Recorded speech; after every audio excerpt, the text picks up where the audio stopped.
bermanfaat bagi kita semua. Yang terhormat Bapak Kepala Sekolah SMP Negeri 1 Mesuji, Bapak Wahyu Purnomo, SPD MSI. Yang terhormat Ibu dari Susilo SPD selaku pembicara seminar pada pagi hari ini. Dan yang terhormat Bapak, Ibu, Dewan Guru, serta staf tata usaha SMP Negeri 1 Mesuji. Yang pertama-tama, marilah kita panjatkan puja dan puji syukur kita atas kehadiran Allah Subhanahu wa Ta'ala, sehingga kita dapat berkumpul di tempat ini dalam keadaan sehat dan sehat walafiat, sehingga kita dapat berkumpul di tempat yang insya Allah penuh barokah ini. Salawat serta salam tak lupa kita panjatkan kepada Nabi kita, Nabi Muhammad SAW, karena dengan rahmatnya kita dapat menikmati kehidupan yang mulia ini.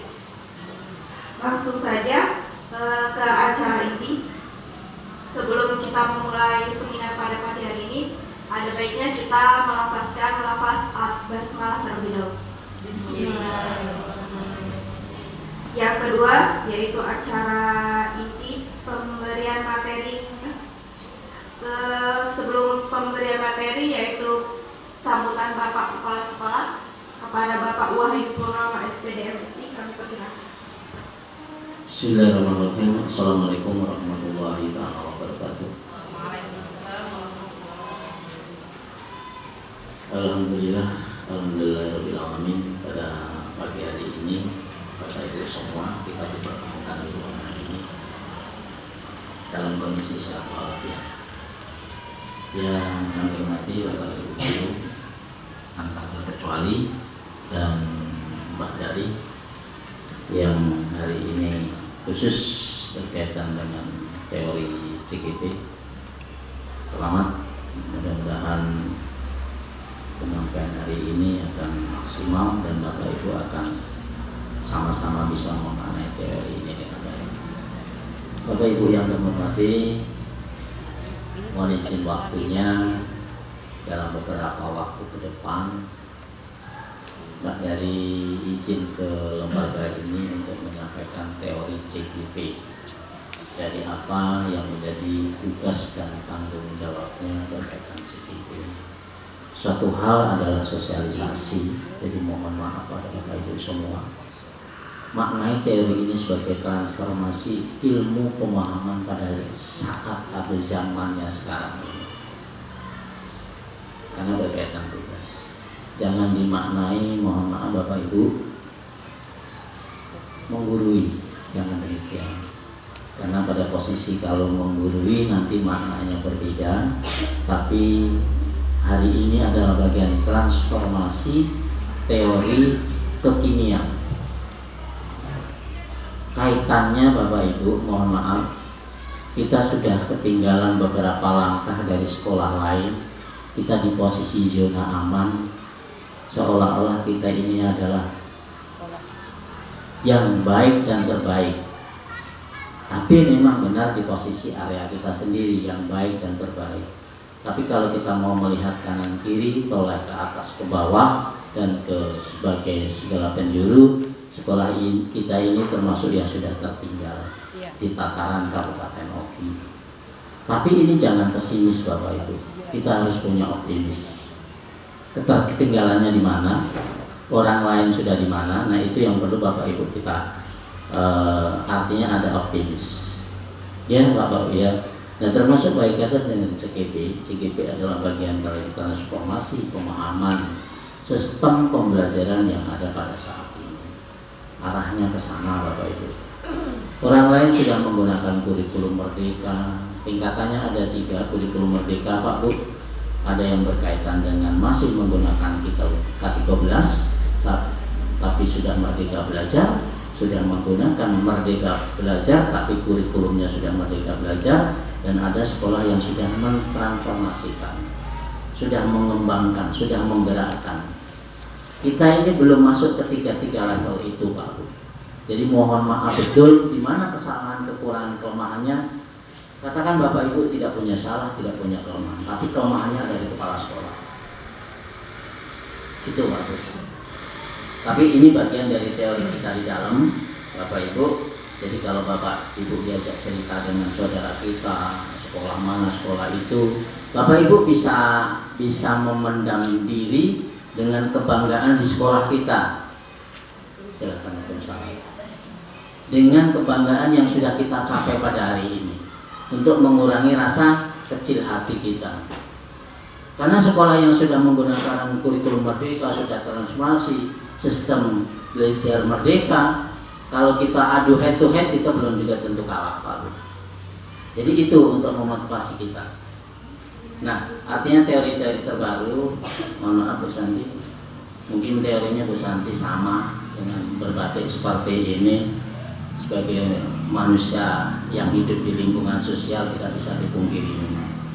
Di antaranya hari ini adalah bagian dari teori yang Bapak Ibu harus bisa mau menerima dalam pengertian apa yang bisa kita lakukan untuk melakukan sistem perubahan yang namanya belajar merdeka. Satu contoh pada pagi hari ini kita dengan teori mendisiplinkan diri anak. Tanpa dengan teori merdeka belajar itu tidak ada hukuman disiplin yang sifatnya fisik sebetulnya. Nah, kita harus coba menghindari teori itu dengan teori hukuman fisik untuk mendisiplinkan anak. Bagaimana teknisnya? Nah, ini ada pada diri kita masing-masing, teknisnya seperti apa. Memang sangat menjengkelkan. Saya kadang timbul tidak kesabaran kalau Pak Sukirman sudah berteriak-teriak, yang lain juga sudah berteriak-teriak, tapi anak itu tidak mau tahu, cuek. Maka Bapak Ibu bisa lihat, maka ada yang tarik teori itu. Tapi kalau belajar merdeka itu nggak pas. Mungkin Mbak Dari itu ngeritik ke saya, cuma nggak nyampe. Jadi belajar mereka tidak demikian. Mereka dengan cara ramah-tamah, anak diajak, dirangkul, dibelai mungkin dengan ucapan yang sangat santun pada pagi itu dan sebagainya. Nah itu. Tapi teruji kesabaran manusia, diantaranya kurang lebihnya seperti itu. Jadi pada Bapak Ibu semua, saya berharap ini bagian dari teori yang memang harus kita terbuka. Hebat memang ada suatu masanya. Sistem bagus memang ada suatu masanya. Bagi saya pada saat ini kurang bagus, karena saya melihat masa di masa saya itu bagus di masa saya. Menurut saya seperti itu. Tapi ini sudah zamannya berbeda. Kita harus terbuka. Transformasi ilmu pengetahuan sangat luas sekali. Digital 4.0 Bapak Ibu. Teori yang terpampang ada di apa itu? Apa itu bagus? Itu Bapak Ibu juga harus bisa memahami. Teori milenial, literasi apa? 4.0 itu apa maksudnya?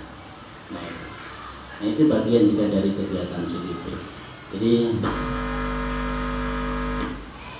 sekali lagi dengan keterbatasan waktu nanti Pak Yadi silakan. Tidak usah canggung, tidak usah ragu dengan teori-teori yang berkembang pada saat ini. Jadi kita meyakinkan itu Bapak Ibu semua ya. Mohon maaf ya. Ya kita tidak usah pesimis, optimis saja walaupun kita sudah tiga tangga tertinggal dengan sekolah yang lain. Dan sebagai pesan saya, yuk sama-sama yang sudah tercapai pada saat ini, mari kita tingkatkan bersama. Perlu kerjasamanya dan perlu kesadaran kita bersama untuk sama-sama kita beraktivitas di SMP 1 ini.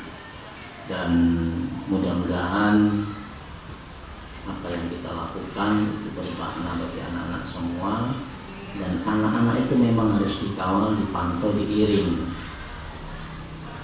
anak-anak kita, terutama yang laki-laki Pak. Kalau perempuan itu bisa Bu Ros, sepintas di lapangan bisa dengan tertib, tapi kalau anak laki-laki Pak Sukirman ini untung tinggi besar. Kalau saya mungkin saya sudah tergeletak di tempat berdiri bersalaman tadi, karena anak saling berdesakan. Jadi kayak teori lapangan kanjuruhan gitu. Padahal mau bersalaman dengan bapak ibu gurunya bisa seperti itu. Artinya kan bagaimana teknis kita ini sekarang menyadarkan ke anak antara individu dengan individu. individu dengan kelompoknya dia bermain, dan juga nanti lainnya ke klasikal untuk menyadarkan anak-anak seperti itu. Jadi teori ini kalau dianalisa cukup panjang, lama prosesnya, tidak spontanitas. Nah itu, jadi yuk sama-sama Pak Bu, ini bagian dari transformasi yang memang saat ini dikembangkan oleh pemerintah. Yang lain, kenakalan anak-anak kita mulai menguat. Itu mari kita hati-hati, saling koordinasi, saling komunikasi. Itu sebagai wacana gambaran pada saat-saat ini. Saya kira itu bagian dari saya menyampaikan di awal. Tidak harus gitu Pak. Ini sudah berkelanjutan ya? Ini sudah berkelanjutan dari beberapa teori yang ada. Demikian Bapak Ibu, secara teoritis nanti apa yang disampaikan Mbak Dari, dan secara teknis Bapak Ibu bisa menyesuaikan dengan pengertian, tidak harus duduk mantap dalam waktu 1 jam di ruangan ini. Kemungkinan ada tamu, kemungkinan ada anak yang perlu dibantu, kemungkinan ada yang lainnya sambil mau sarapan bisa, atau yang lain. Kita apa bahasanya Pak Bu? Luas saja lah, luas waktunya, ya fleksibel. Nah, Mbak Dari memang punya target teorinya, karena dari target itulah menentukan dari sistem penilaian Mbak Dari. Jadi tidak apa-apa nanti keluar masuk. Pada saat ini sudah cukup baik, bagus. Nah, mungkin sambil jalan sambil, jadi jangan kita terpaku dan situasi untuk di dalam ruangan ini. Tentunya ada Bapak Ibu yang piket sambil keluar masuk memastikan anak-anak didik kita. Dan hari ini agendanya Pak Sukirman, ini saya utus ke SMP 3, itu mengikuti kegiatan pembinaan pengawas. Kemarin saya keluar dari pagi, sekitar 9:30 saya ke kecamatan karena juga undangan. Di pagi melihat di tempat rewang sebentar, terus ke kecamatan, pulang lagi ke sini sebentar, kemarin itu ceritanya. Dan hari ini saya mungkin nggak tahu, nanti lihat sikon ini. Kalau sikonnya nanti bisa saya nyusul Pak Sukirman ke Sumber Beras, kalau tidak mungkin saya standby di antara di Solo. Itu agenda saya pada bagian ini. Dan pada Bapak Ibu yang memang izin teorinya Bu Yosi, coba nanti teori yang terlalu banyak jam hari itu izin, bagaimana untuk bisa mengantisipasi pada yang menggantikan itu. Kalau memang bisa jalan, kita saling evaluasi. Saya kira itu Pak Daria, kurang lebihnya mohon maaf, silahkan dilanjutkan Bapak Ibu komunikasi, berdiskusi. Dan Mbak Dari kalau ada yang menanyakan, semampu Mbak Dari untuk menyampaikan teori ini. Jangan dulu ditahan, ditunda. Apa yang bisa Ibu Dari sampaikan, disampaikan. Misalnya ada pertanyaan atau ada hal yang sifatnya prinsip di sekolah kita. Karena teori ini berlaku untuk nasional, tapi belum tentu bisa dilakukan di area kita ini. Apa solusinya? Apakah gimana caranya di kita untuk melaksanakan tersebut? Saya demikian, terima kasih. Assalamualaikum warahmatullahi wabarakatuh. Bismillahirrahmanirrahim. Assalamualaikum warahmatullahi wabarakatuh. Oke, alhamdulillahirrahmanirrahim. Wassalatu wassalamu ala asyrofil anbiya'i wal mursalin wa ala alihi ajmain. Yang terhormat Bapak Kepala Sekolah SMP Negeri 1 Mesuji, Bapak Wahyu Purnomo, SPD MSI. Yang saya hormati Bapak Ibu Dewan Guru yang sempat hadir pada kesempatan kali ini. Pertama-tama marilah kita panjatkan puji syukur kehadirat Allah Subhanahu wa taala, karena atas rahmat beliaulah kita dapat berkumpul dalam kegiatan pagi hari ini dengan keadaan sehat walafiat. Salawat serta salam kita haturkan kepada junjungan kita Nabi Agung Nabi Muhammad Sallallahu Alaihi Wasallam yang kita nantikan syafaatnya di yaumil akhir nanti.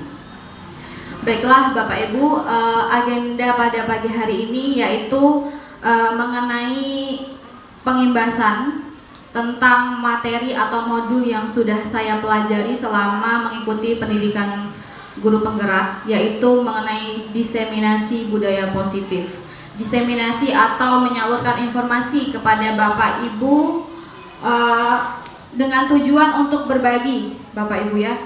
Tidak ada maksud di sini untuk menggurui atau apapun, Kemudian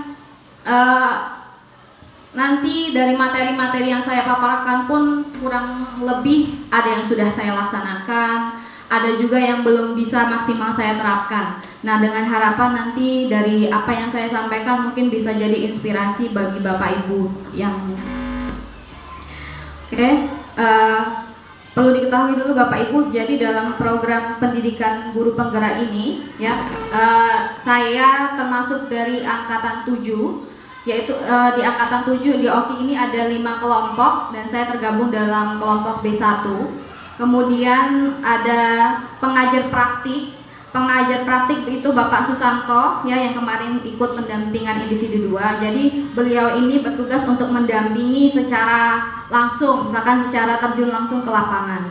Kemudian ada juga fasilitator, yaitu Ibu Nurleni. Nah, untuk fasilitator ini beliaulah yang memfasilitasi kami ketika dalam proses belajar melalui Google Meet dan sebagainya. Tujuan dari kegiatan hari ini yaitu Bapak Ibu, yang pertama memang kegiatan ini adalah merupakan tugas aksi nyata dalam modul 1.4 tentang budaya positif.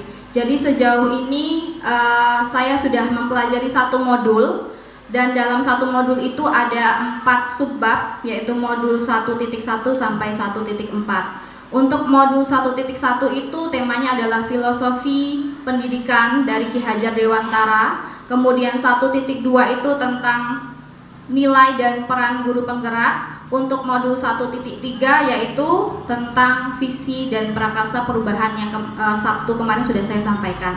Kemudian ketiga materi itu kita integrasikan ke dalam modul 1.4 berupa budaya positif. Tujuan yang kedua yaitu berbagi ilmu yang didapatkan selama program pendidikan guru penggerak.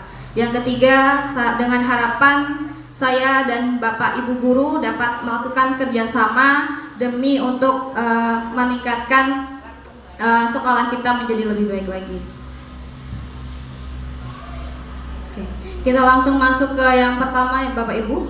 Apa itu budaya positif? Jadi dijelaskan bahwa budaya positif itu adalah suatu pembiasaan ya, yang bernilai positif, yang di dalamnya mengandung sejumlah kegiatan yang mampu membangun murid. Nah, untuk membangun budaya positif tersebut, maka sekolah perlu menyediakan lingkungan yang positif, aman dan nyaman agar murid-murid itu mampu berpikir secara kritis, kemudian mampu bertindak dan mampu mencipta dengan mandiri dan bertanggung jawab. Nah, untuk membuat siswa merasa nyaman ketika belajar, maka kita muncul pertanyaan yang berikutnya. Nah, mengapa penting untuk menciptakan lingkungan yang nyaman melalui budaya positif? Karena lingkungan yang nyaman dan positif juga akan mempengaruhi proses belajar murid, Bapak Ibu, di mana para murid akan merasa nyaman belajar ketika lingkungan yang sekolah ditempati pun juga menyenangkan. Nah, untuk membuat siswa merasa nyaman ketika belajar itu adalah tugas kita, Bapak Ibu, sebagai pendidik. Inilah yang saat ini sedang digaungkan oleh pemerintah kita, terutama dari Kemendikbud, yaitu bagaimana kita menciptakan lingkungan belajar yang nyaman sehingga siswa akan lebih mudah dalam memahami tentang bakat dan minat yang mereka miliki. Nah, kemudian dampaknya apa? Jika semua hal itu telah kita lakukan, maka dampaknya kita akan mencapai yang namanya Merdeka Belajar. Ya, program yang saat ini memang sedang digaungkan oleh pemerintah kita dan merupakan target kita ke depan untuk generasi penerus bangsa ini. Nah, bagaimana untuk mencapai siswa yang merdeka belajar? Sebenarnya hal ini sudah jauh sekali disampaikan oleh Bapak Pendidikan kita, yaitu Ki Hajar Dewantara. Jadi ada konsep merdeka belajar menurut Ki Hajar Dewantara. Menurut Ki Hajar Dewantara, pendidikan merupakan salah satu pintu masuk untuk mewujudkan manusia yang merdeka, baik merdeka secara lahiriah maupun batiniah, baik sebagai makhluk individual maupun sebagai anggota masyarakat. Kemudian melihat dari masyarakat Indonesia yang orang timur, Bapak Ibu, yang sifatnya lemah lembut, sopan santun, bertata krama, maka Ki Hajar Dewantara menyimpulkan bahwa sistem yang baik untuk diterapkan di Indonesia itu adalah sistem Among. Bapak Ibu tahu ya sistem Among? Sistem Among itu apa ya kalau dalam bahasa kita? Ya, asuh atau ngomong gitu ya. Jadi sistem Among adalah metode yang sesuai untuk pendidikan di Indonesia karena merupakan metode pengajaran yang berdasarkan pada asah, asih, dan asuh. Asah itu kan artinya mendidik ya Bapak Ibu. Maksudnya memberi pelajaran, memberikan saran dan memberikan masukan kepada siswa. Kemudian asih, asih berarti mencintai. Kita mengajarkan kepada siswa untuk saling mengasihi, menghargai. Yang terakhir adalah asuh. Asuh itu membina, saling menjaga dan saling membantu. Nah, dari sistem ini maka muncullah satu asas atau semboyan dari Ki Hajar Dewantara. Bapak Ibu pasti tahu apa? Bapak Ibu semboyan dari Ki Hajar Dewantara? Ada tiga. Apa Bapak Ibu ada tiga juga?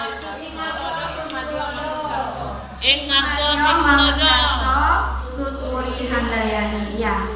Ingarso Sumpulodo memiliki arti bahwa seorang guru di depan harus mampu menjadi contoh bagi anak didiknya, baik sikap maupun pola pikirnya. Jadi guru harus memberikan teladan yang baik bagi murid. Nah, pada tahapan ini guru masih menjadi pemegang peran yang cukup kuat dalam proses pembelajaran. Kemudian ada yang namanya Ingmadyo Mangunkarso. Berarti bila guru berada di antara anak didiknya, maka guru tersebut harus mampu memberikan inspirasi dan motivasi bagi anak didik hingga anak didik diharapkan bisa lebih maju dalam kegiatan belajar. Dan yang terakhir adalah Tuturi Handayani, memiliki arti bahwa guru di belakang memberikan support kepada anak didiknya, memberikan kepercayaan dalam melaksanakan tugasnya dengan baik. Secara garis besar dari banyak materi yang disampaikan mengenai filosofi Ki Hajar Dewantara, jadi ada 3 poin yang saya ambil. Yang pertama adalah guru itu ibarat petani, Bapak Ibu. Sekolah itu ibarat lahan dan murid itu ibarat benihnya. Jadi tugas kita sebagai guru atau diibaratkan sebagai petani tadi hanya bisa menuntun tumbuhnya benih dengan merawatnya. Ya. Kemudian poin yang kedua adalah pendidikan itu adalah menuntun, bukan menuntut. Menuntut segala kodrat yang ada pada anak agar mereka mencapai keselamatan dan kebahagiaan yang setinggi-tingginya. Yang terakhir, poin terakhir adalah pendidikan yang menghamba pada murid, yaitu pendidikan yang harus berpihak pada murid, tapi ya sesuaikan kita dengan minat, bakat, dan kemampuannya. Ini saya putarkan sedikit video mengenai filosofi Ki Hajar Dewantara.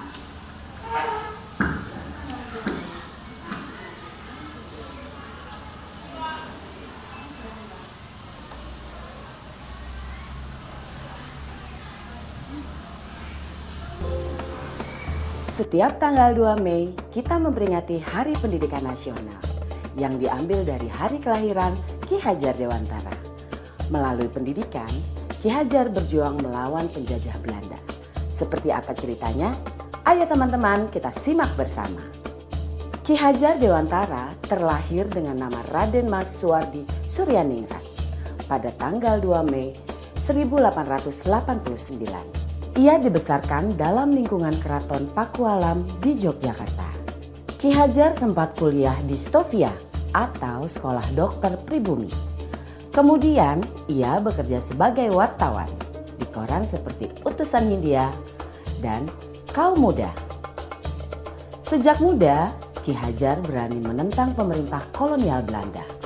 Bersama Daus Dekker dan Cipto Mangunkusumo, ia mendirikan Indis Partij pada tahun 1912 yang bertujuan mencapai Indonesia merdeka. Akibat kritiknya pada pemerintah Belanda, dalam tulisan Seandainya Aku Seorang Belanda, Ki Hajar diasingkan ke Pulau Bangka. Daus Dekker dan Cipto Mangunkusumo membela sahabat mereka, sehingga akhirnya 3 serangkai ini diasingkan bersama-sama ke negeri Belanda. Masa pengasingan di Belanda dimanfaatkan Ki Hajar untuk mendalami dunia pendidikan dan pengajaran. Pada tahun 1919, Ki Hajar kembali ke tanah air dan terus mengkritik pemerintahan kolonial Belanda lewat tulisan-tulisannya.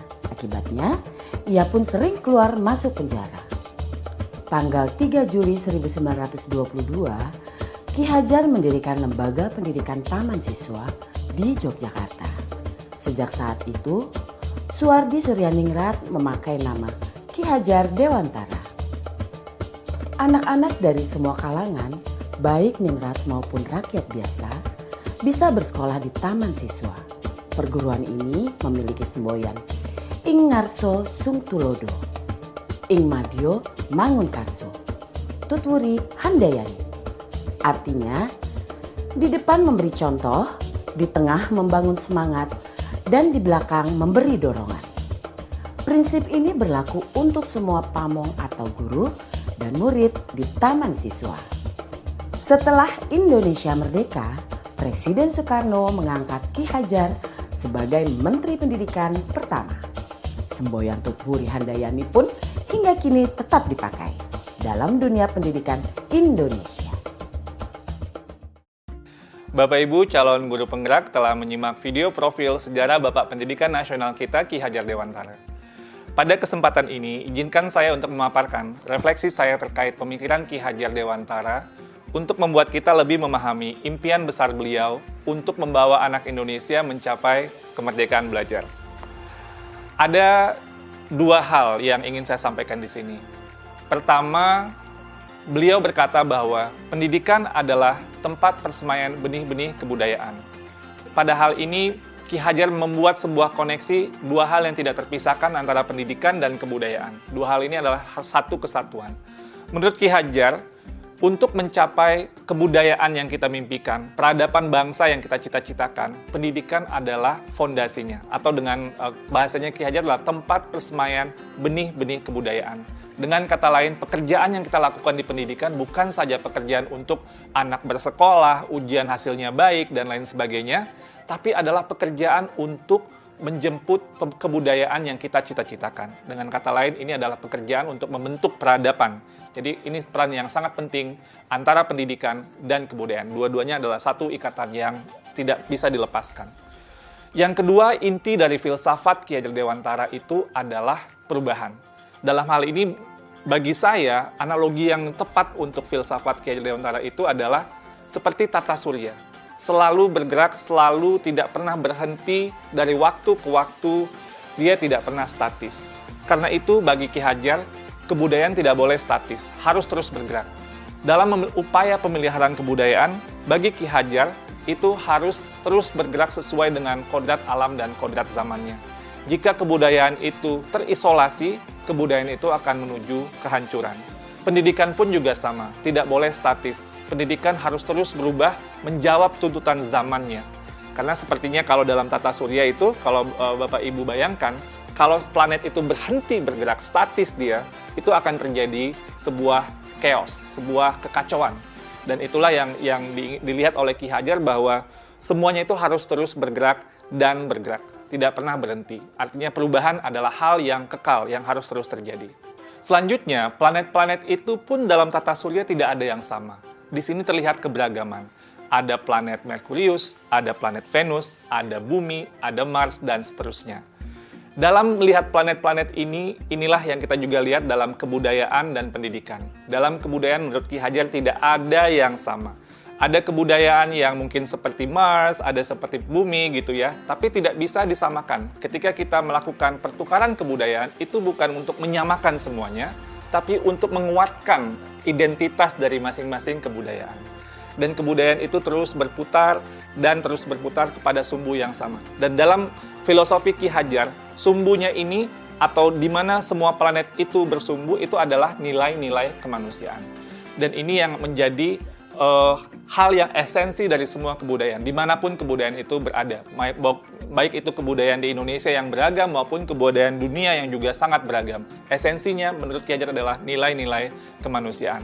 Pendidikan pun juga sama. Anak tidak pernah ada yang sama. Dua anak kembar itu tidak pernah sama persis, bahkan kembar siam sekalipun. Fitrah dari penciptaan dari Yang Maha Kuasa itu adalah keberagaman. Menurut Ki Hajar, biarkanlah anak-anak itu memiliki keunikannya sendiri-sendiri. Ibarat planet-planet tadi, mereka bergerak dengan kecepatannya sendiri-sendiri. Kalau Bapak Ibu lihat di tata surya, Merkurius itu berputar sangat cepat, sementara mungkin planet Jupiter itu agak lambat berputarnya. Dan ini mereka juga berputar dengan kecepatannya sendiri-sendiri sesuai dengan orbitnya masing-masing. Masing-masing punya cerita di dalam planet yang berbeda-beda. Jadi tidak bisa dipaksakan bumi itu harus menjadi seperti Saturnus atau Neptunus itu menjadi Merkurius. Semua ada orbitnya masing-masing, semua bergerak pada sumbu yang sudah diatur dan menghamba pada nilai yang sama, yaitu nilai-nilai kemanusiaan. Nah, lalu apa yang kemudian menjadi relevansi pemikiran-pemikiran Ki Hajar Dewantara terhadap transformasi pendidikan yang sedang kita lakukan sekarang? Filosofi Ki Hajar adalah filosofi tentang perubahan, dan dalam hal ini ada 3 kerangka perubahan Ki Hajar Dewantara. Yang pertama adalah kodrat keadaan. Dalam melakukan perubahan, kita harus melihat kodrat keadaan yang terbagi 2. Pertama, kodrat alam, yang kedua, kodrat zaman. Kodrat alam itu adalah terkait dengan alam tempat di mana masyarakat itu berada. Seperti yang digambarkan oleh Ki Hajar, kalau alamnya daerah pertanian itu berbeda dengan daerah pegunungan atau daerah pantai. Yang 2 musim itu berbeda dengan 4 musim dan seterusnya. Ki Hajar bercerita bahwa kalau orang Belanda melihat orang Indonesia itu boros, karena orang Indonesia alamnya sangat ramah sekali. Jadi tidak pernah mungkin berpikir untuk masa depan yang terlalu jauh, karena alamnya selalu menyediakannya. Sedangkan orang Indonesia melihat Belanda itu pelit.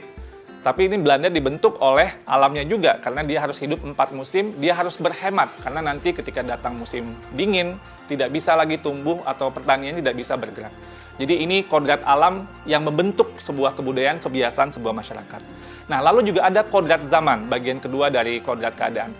Kodrat zaman ini berarti bahwa walaupun alamnya sama, seperti daerah Bandung atau daerah Semarang dan lain sebagainya, itu tidak pernah sama dari waktu ke waktu. Jakarta tahun 1950 berbeda dengan Jakarta tahun 2020 dan akan berbeda dengan Jakarta 2050 dan seterusnya. Masing-masing zaman itu memiliki tantangannya sendiri-sendiri. Pada saat ini tantangan kita adalah bagaimana menjawab revolusi industri 4.0 dan sebagainya. Percepatan revolusi teknologi ini sangat luar biasa dan ini merupakan tantangan yang pada zaman ini sedang kita hadapi. Lalu yang kedua adalah prinsip melakukan perubahan. Kalau tadi kodrat keadaan, yang kedua ini prinsip melakukan perubahan. Di sini ada yang namanya azas trikon, kontinuitas, konvergensi, dan konsentris. Dalam melakukan perubahan, menurut Ki Hajar, kita harus melakukan sebuah dialog kritis dengan sejarah kita. Kita harus menjaga nilai utama dari masyarakat kita. Harus berakar pada identitas utama dari sebuah masyarakat. Jadi walaupun perubahan itu menjawab kodrat zaman, tapi nilai esensi budaya masyarakat itu harus tetap dipegang. Tapi juga harus ada dialog kritis sehingga bisa terus berubah. Jadi kontinuitas ini bisa terjaga dengan baik. Yang kedua, harus konvergensi. Maksudnya apa? Perubahan-perubahan yang kita lakukan itu harus menuju pada suatu titik yang memperkuat nilai-nilai kemanusiaan. Jadi, dalam konteks konvergensi ini, pendidikan itu harus memanusiakan dan memperkuat kemanusiaan kita. Yang ketiga, konsentris. Jadi, walaupun menuju pada nilai-nilai yang sama gitu, sumbu yang sama, tapi kita tetap harus menghargai keragaman yang ada. Karena kalau konsentris itu ibarat planet tadi, dia berputar sesuai dengan sumbunya, sesuai dengan orbitnya. Tidak bisa dicampur-campurkan. Karena itu, pendidikan itu harus menghargai keunikan. Karena itu juga, pendidikan itu harus memerdekakan. Biarkanlah masing-masing berputar pada sumbunya, beredar sesuai dengan orbitnya. Menurut kata Ki Hajar, pendidik itu ibarat petani. Petani itu dia bercocok tanam, dia memiliki banyak sekali misalnya bibit. Ada bibit padi, ada bibit jagung, ada bibit kedelai. Yang padi, tumbuhkanlah dia sebagai padi. Jangan menumbuhkan padi itu berharap menjadi jagung. Tidak akan pernah menjadi seperti itu. Dan jangan pula memelihara jagung dengan ilmu memelihara padi. Nggak jadi tumbuh kembangnya jagung itu. Jadi masing-masing itu sesuai dengan kodratnya. Dan itulah keragaman yang dihadapi oleh para pendidik dalam konteks kehidupan sehari-hari. Lalu yang ketiga, apa yang berubah? Yang berubah di sini adalah budi pekerti. Maksudnya ini apa? Ada 2 kata di sini. Ada budi, ada pekerti. Budi itu menurut bahasa Ki Hajar itu ada 3 komponen, yaitu cipta, rasa, dan karsa. Cipta itu artinya pikiran, rasa itu perasaan, karsa itu adalah kemauan, dan pekerti. Pekerti itu maksudnya tenaga atau raga. Dalam filosofi pendidikan Ki Hajar, ini harus seimbang terjadinya perubahan tersebut. Ada olah cipta, menajamkan pikiran, olah rasa, menghaluskan rasa, olah karsa, memperkuat kemauan, dan olahraga, menyehatkan jasmani. Sehingga pendidikan itu harus holistik, harus seimbang, tidak bisa timpang.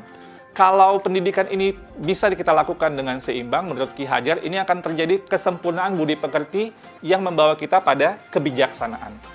Dengan kata lain, jika kita melakukan pendidikan yang seimbang, tumbuh kembang anak secara holistik, ini akan menghadirkan banyak insan-insan yang penuh kebijaksanaan.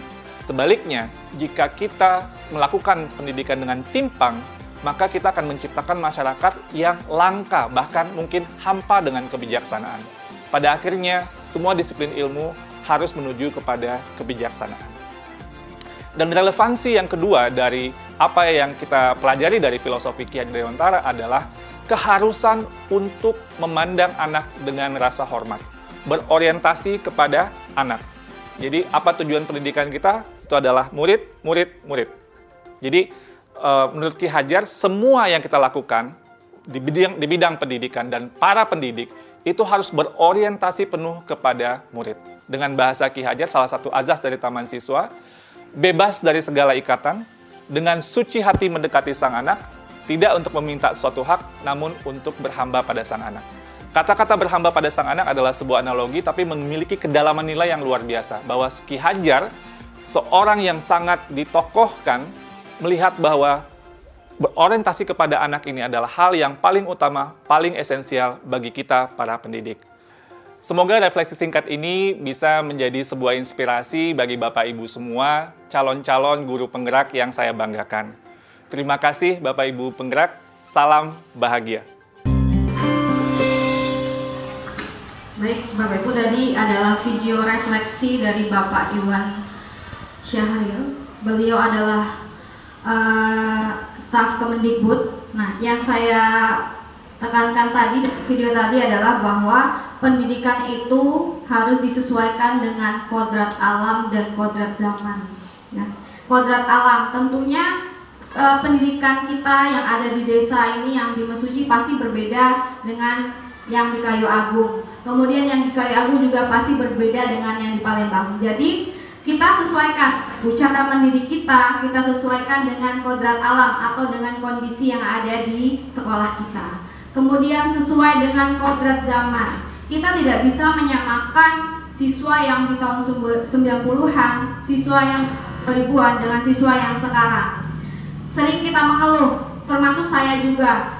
Apalagi generasi yang sekarang sangat jauh berbeda sekali dengan generasi sebelum ada pandemi Covid ya Bapak Ibu. Nah, tapi itu justru menjadi tantangan bagi kita ya. Seiring berjalannya waktu, teknologi semakin bagus, teknologi semakin meningkat, berarti kita sebagai pendidik ya kita juga harus meningkatkan wawasan kita, meningkatkan inovasi-inovasi kita dalam pembelajaran sehingga siswa pun merasa nyaman ketika belajar. Nah, target yang ingin saya capai untuk mengajak Bapak dan Ibu memberikan pembelajaran yang sesuai dengan filosofi Ki Hajar Dewantara itu tercantum dalam nilai dan peran guru penggerak. Jadi ada nilai dan peran guru penggerak Bapak Ibu. Nilai guru penggerak itu ada 5, yaitu berpihak pada murid, mandiri, reflektif, kolaboratif, dan inovatif. Kemudian perannya, yang pertama menjadi pemimpin pembelajaran, menjadi coach bagi guru lain, mendorong kolaborasi, mewujudkan kepemimpinan murid, dan menggerakkan komunitas praktisi yang saat ini sedang saya jalani. Kemudian dalam penerapannya, pengembangan diri yang sederhana, konkret, dan rutin yang dapat saya lakukan sendiri dari sekarang untuk membantu menguatkan nilai-nilai dan peran diri saya sebagai guru penggerak adalah yang pertama, mulai menerapkan pembelajaran yang berpusat pada murid, berusaha melaksanakan pembelajaran yang inovatif agar anak merasa nyaman, kemudian berkolaborasi dengan rekan guru dan murid untuk mengembangkan kegiatan baik itu di dalam kelas ataupun di lingkungan sekolah. mengikuti diklat, seminar ataupun webinar yang berkaitan dengan dunia pendidikan dan juga merefleksi diri agar proses pembelajaran selalu berkembang menjadi lebih baik. Nah, perlu ditekankan bahwa nilai dan peran ini sebenarnya bukan hanya untuk saya sebagai calon guru atau ibu guru yang lain juga, tapi ya untuk kita semua Bapak Ibu, bahwa kita memang harus bergerak untuk generasi kita berikutnya. Ini contoh refleksi dalam nilai-nilai yang sudah saya lakukan, yaitu berpihak pada murid. Yang pertama, proses pembelajaran itu berpusat pada murid, membuat suasana kelas nyaman, kemudian mengaitkan materi dengan kehidupan sehari-hari, menyusun pembelajaran yang bervariasi agar siswa tidak merasa bosan dan menghargai ataupun merespon dengan baik ketika murid sedang mengemukakan pendapatnya. Kemudian mandiri. Di sini saya dan Bapak Ibu guru ya juga pastinya sering juga mengikuti BIMTEK, seminar dan webinar, bahkan mungkin Bapak Ibu guru justru lebih banyak yang diikuti kegiatan-kegiatan seminarnya gitu. Berikutnya reflektif, jadi mengajak murid untuk menarik kesimpulan di akhir pembelajaran, kemudian meminta rekan guru untuk memberikan saran terhadap proses pembelajaran yang saya lakukan. Ya, kemarin saya sudah minta tolong Bu Dwi untuk melihat proses saya mengajar, kemudian merefleksi diri sendiri tentang kelebihan dan kekurangan dalam proses pembelajaran. Berikutnya adalah kolaboratif, yaitu target saya adalah berkolaborasi dengan rekan sejawat yaitu Bapak Ibu guru dalam merancang dan mengevaluasi proses pembelajaran, kemudian berkolaborasi dengan murid dalam memahami materi, kemudian berkolaborasi dengan guru dan siswa untuk melaksanakan program-program kegiatan sekolah, dan terakhir adalah berkolaborasi dengan wali murid dalam rangka memantau perkembangan anak. Yang terakhir adalah inovatif, yaitu memanfaatkan teknologi dalam proses pembelajaran, kemudian mengunggah kegiatan yang ada di lingkungan sekolah maupun di kelas di sosial media. Karena sekarang Bapak Ibu, sosial media itu sangat cepat sekali ya perkembangannya. Jadi memang kita butuh mungkin orang tua atau wali murid kan misalkan di Facebook ataupun di Instagram itu memantau kegiatan yang ada di sekolah kita. Kemudian yang ketiga adalah merancang program kegiatan yang menyenangkan. Ini adalah salah satu contoh dokumentasi proses pembelajaran yang sudah saya lakukan di kelas, yaitu menggunakan media PowerPoint, kemudian menggunakan aplikasi games matematika, yaitu menggunakan games labirin. Bapak Ibu, anak-anak itu mengerjakan soal matematika tetapi dengan cara bermain games seperti itu, games labirin. Ini contoh proses pembelajaran yang sudah saya laksanakan. Nah, berikutnya dari program-program tadi muncullah yang namanya visi guru penggerak yang sudah banyak juga saya sampaikan di hari Sabtu kemarin ya Bapak Ibu. Jadi ini kita pada intinya saja bahwa sebelum membuat visi diperlukan prakarsa perubahan. Jadi prakarsa perubahan yang akan atau yang ingin saya lakukan di sekolah kita adalah menumbuhkan budaya literasi di SMP Negeri 1 Mesuji. Kebetulan tadi Bapak Ibu mungkin sudah lihat ya WA dari Bapak Kepala Sekolah di grup, itu ada kegiatan lomba bercerita dan lomba storytelling dalam rangka menumbuhkan literasi membaca pada anak. Ini berarti sejalan dengan apa yang saya cantumkan dalam prakarsa perubahan. Kemudian dari prakarsa tersebut muncullah visi, yaitu mewujudkan peserta didik yang religius, berwawasan iptek dan unggul berliterasi berdasarkan profil pelajar Pancasila. Ini kurang lebih sudah kita terapkan Bapak Ibu ya. Religius kita sudah melaksanakan kegiatan sholat berjamaah, kita juga sudah melaksanakan kegiatan rohis per minggunya. Untuk yang iptek, teknologi, saya rasa Bapak Ibu juga sudah sering Bapak Ibu ya menggunakan teknologi dalam proses pembelajaran. Berliterasi, nah berliterasi ini yang sedang saya kembangkan di sekolah. Nah, melalui target saya ini, maka saya bekerja sama dengan wali kelas 83 Pak Randy untuk mengawali atau untuk bergerak dulu. Maksud saya bergerak dulu membuat yang namanya pojok literasi ya. Ini sudah jadi, kemudian sudah ada dokumentasinya, dengan harapan semoga nanti di kelas-kelas yang lainnya juga dapat dibuat pojok literasi. Nah, kemudian sudah saya juga Bapak Ibu, kegiatan membaca 10 menit sebelum proses belajar dimulai gitu.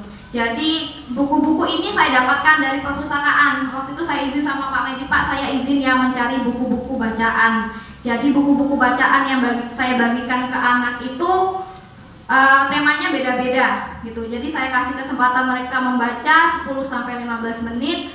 Kemudian nanti ada yang siswa yang merefleksikan hasil yang dibacanya tadi ke depan. Nah, ternyata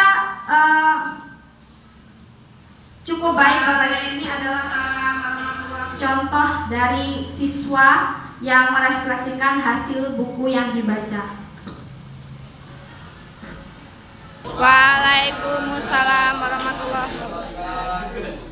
Buku yang saya baca hari ini adalah Sahabat dari Asmat. Itu seseorang yang terdampar di sebuah pantai, yang nyawanya terselamatkan oleh sebuah burung. Lalu seorang itu merasa kesepian dan membuat rumah yang sangat besar. Dia membuat patung dari sebuah kayu yang untuk mengusir rasa kesepian itu. Tapi dia tetap merasa kesepian. Lalu dia memutuskan untuk membuka sebuah tifa, yang tifa itu membunyikan sebuah irama. Lalu sebuah patung itu semuanya menari. Oke.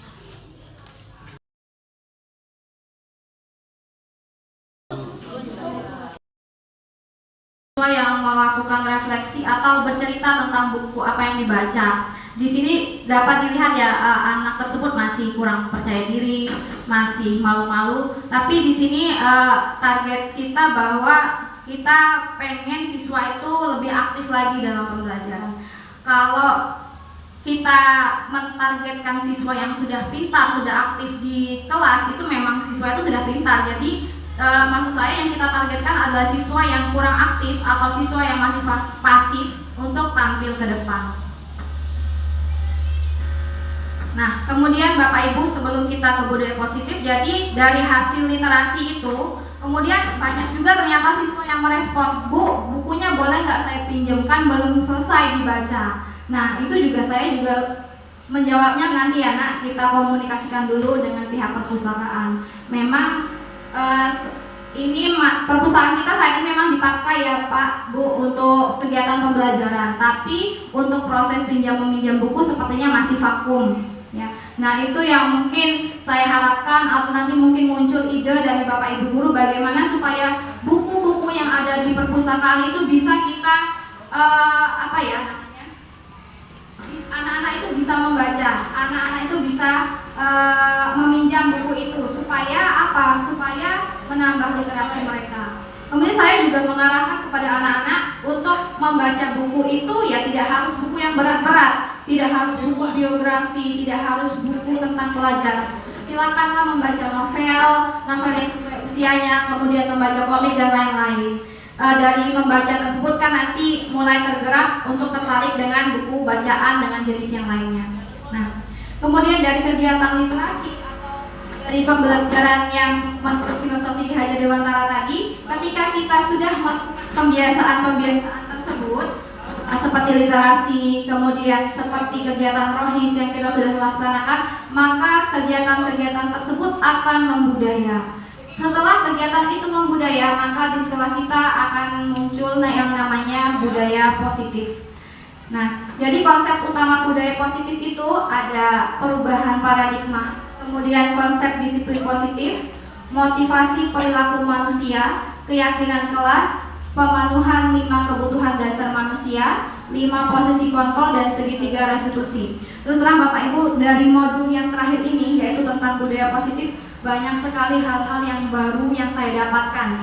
Banyak sekali ternyata hal-hal yang selama ini salah yang saya lakukan terhadap siswa kita gitu. Jadi nanti bisa kita simak satu persatu.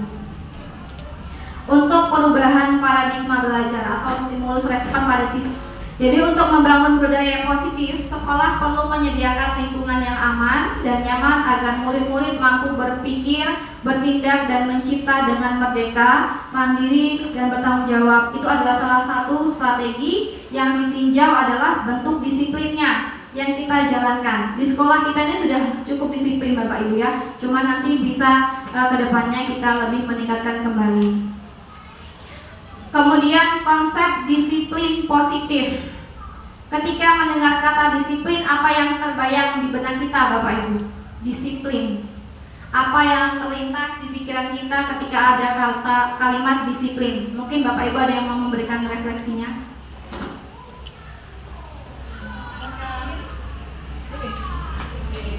Silakan Bu Sri.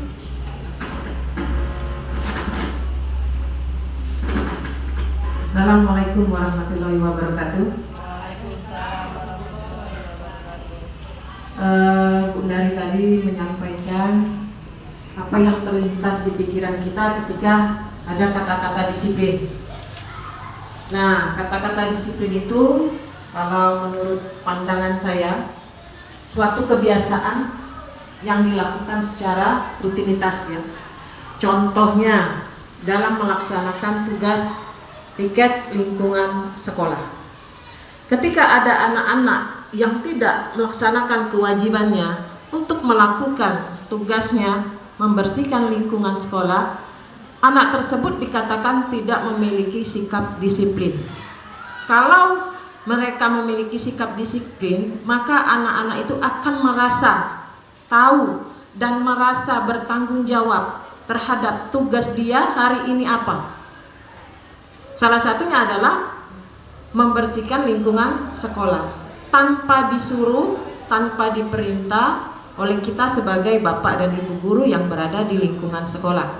Karena timbul suatu kesadaran dan mereka lama-lama ketika melaksanakan kedisiplinan mereka akan konsisten melaksanakannya.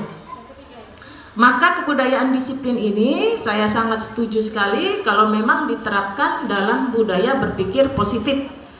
Menurut Ki Hajar Dewantara, ya, salah satunya. Mungkin itu saja yang bisa saya sampaikan. Saya akhiri. Assalamualaikum warahmatullahi wabarakatuh.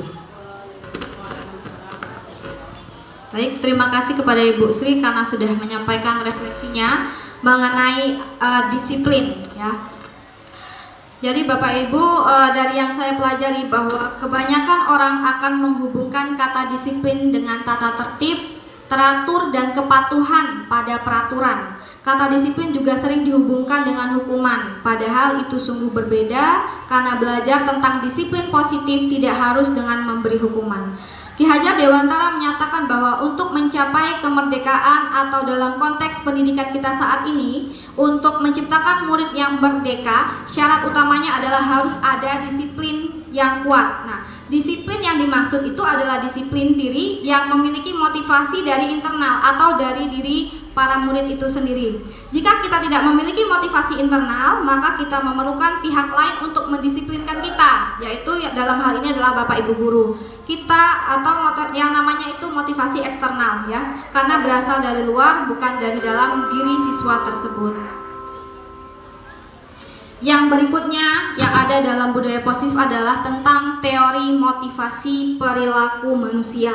Ada 3 hal, yaitu yang pertama untuk menghindari ketidaknyamanan atau hukuman. Nah, di sini misalkan contohnya siswa memakai dasi atau memakai topi atau mematuhi tata tertib yang lain itu karena mereka takut dihukum atau takut dimarahi oleh Bapak Ibu guru. Berarti itu motivasi eksternal.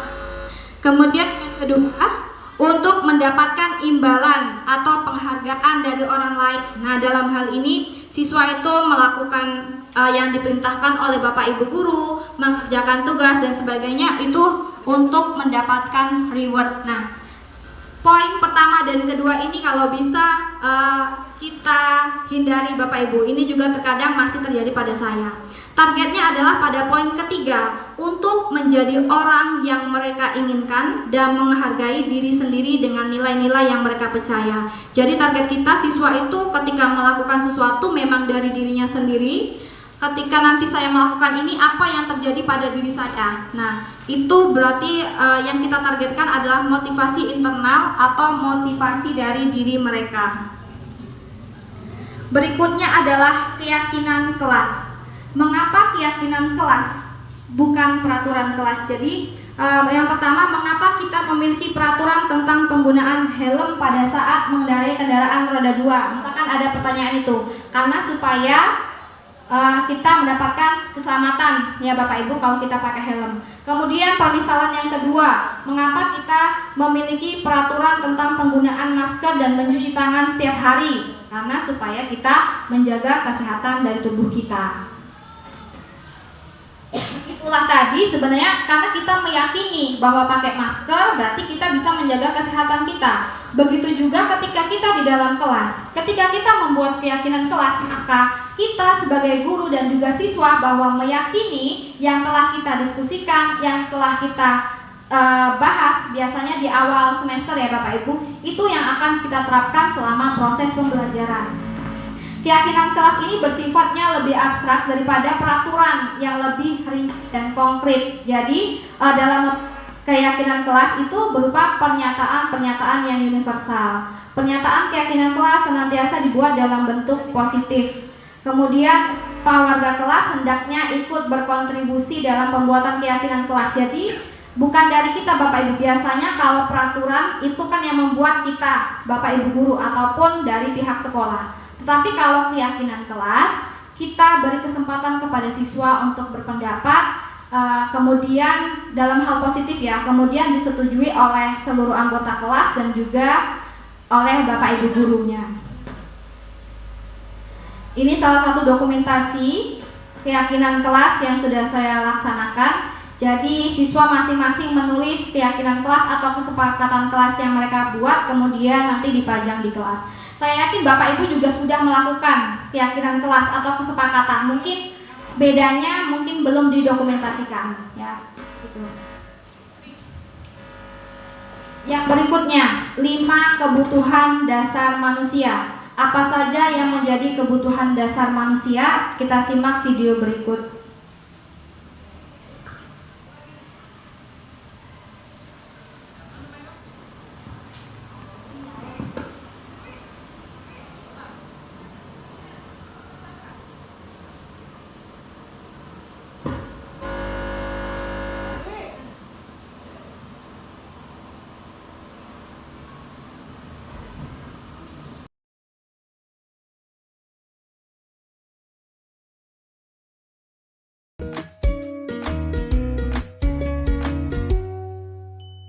Salam dan bahagia Ibu dan Bapak guru hebat.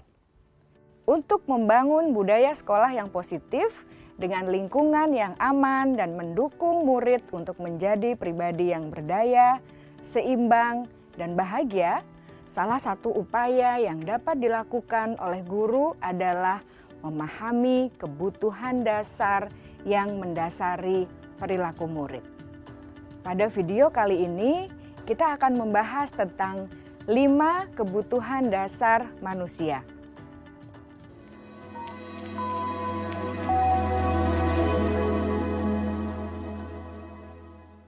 Ki Hajar Dewantara dalam salah satu kutipannya menyatakan, kita ambil contoh perbandingannya dengan hidup tumbuh-tumbuhan. Seorang petani dalam hakikatnya sama kewajibannya dengan seorang pendidik yang menanam padi misalnya. Hanya dapat menuntun tumbuhnya padi. Ia dapat memperbaiki kondisi tanah, memelihara tanaman padi, memberi pupuk dan air, membasmi ulat-ulat atau jamur-jamur yang mengganggu hidup tanaman padi, dan lain sebagainya. Ketika guru memahami kebutuhan apa yang mendasari perilaku murid, dan guru berusaha menuntun dan mendukung murid dalam memenuhi kebutuhannya secara positif, pada hakikatnya guru tersebut ibarat seorang petani yang sedang berusaha memahami kebutuhan masing-masing tanaman, dan ia berusaha memenuhi kebutuhan tanaman tersebut agar dapat tumbuh dengan subur dan maksimal. Dr. William Glasser, seorang psikiater dari Amerika Serikat, menyatakan bahwa seluruh tindakan manusia memiliki tujuan tertentu, yaitu memenuhi kebutuhan dasarnya. Ketika kelima kebutuhan dasar telah terpenuhi secara memadai, maka murid akan tumbuh dengan seimbang dan bahagia. Sebaliknya, ketika kebutuhan dasar tidak terpenuhi dengan baik, maka seseorang akan mengalami emosi negatif seperti bosan, sedih, dan kecewa.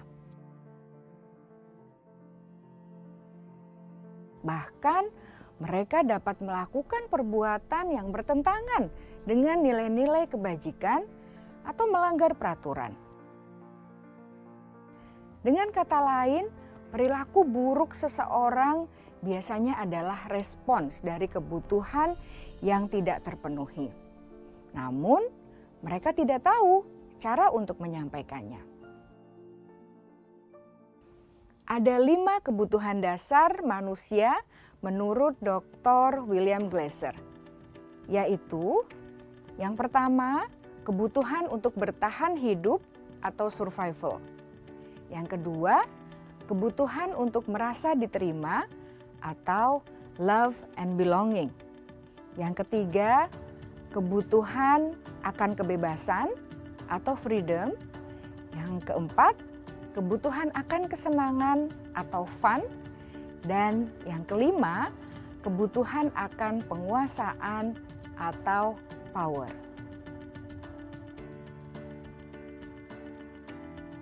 Kebutuhan dasar yang pertama adalah kebutuhan yang bersifat fisiologis untuk bertahan hidup atau survival. Misalnya, kesehatan, rumah, dan makanan. Kebutuhan biologis sebagai bagian dari proses reproduksi, termasuk kebutuhan untuk tetap bertahan hidup. Kebutuhan untuk merasa aman juga termasuk dalam kebutuhan ini.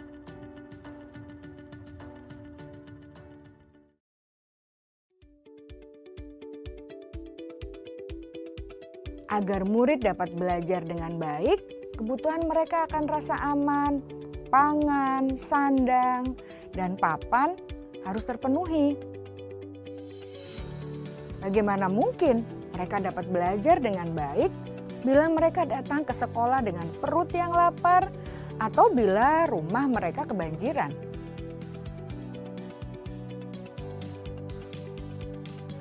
Setelah kita mengetahui kebutuhan pertama yang sebagian besar bersifat fisiologis, mari kita lihat kebutuhan kedua sampai kelima yang semuanya berhubungan dengan psikologis. Mari kita lihat kebutuhan yang kedua, yaitu kebutuhan akan perasaan diterima oleh kelompok atau komunitasnya, atau kebutuhan love and belonging. Kebutuhan ini meliputi keinginan untuk tetap terhubung dengan orang lain seperti teman, keluarga, teman kerja, dan kelompok di mana kita tergabung. Setiap murid ingin menjadi bagian yang berharga dari kelas dan juga sekolah. Mereka juga ingin diterima oleh orang lain dan kelompoknya. Bahkan, murid yang terlihat paling cuek pun jauh di dasar hatinya pasti ingin merasa diterima.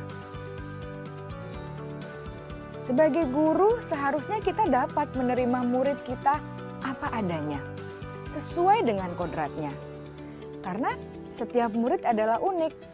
Mereka memiliki kekuatannya masing-masing Sehingga guru seharusnya bisa menciptakan kesempatan untuk murid berkolaborasi dan memiliki ikatan emosi satu sama lain.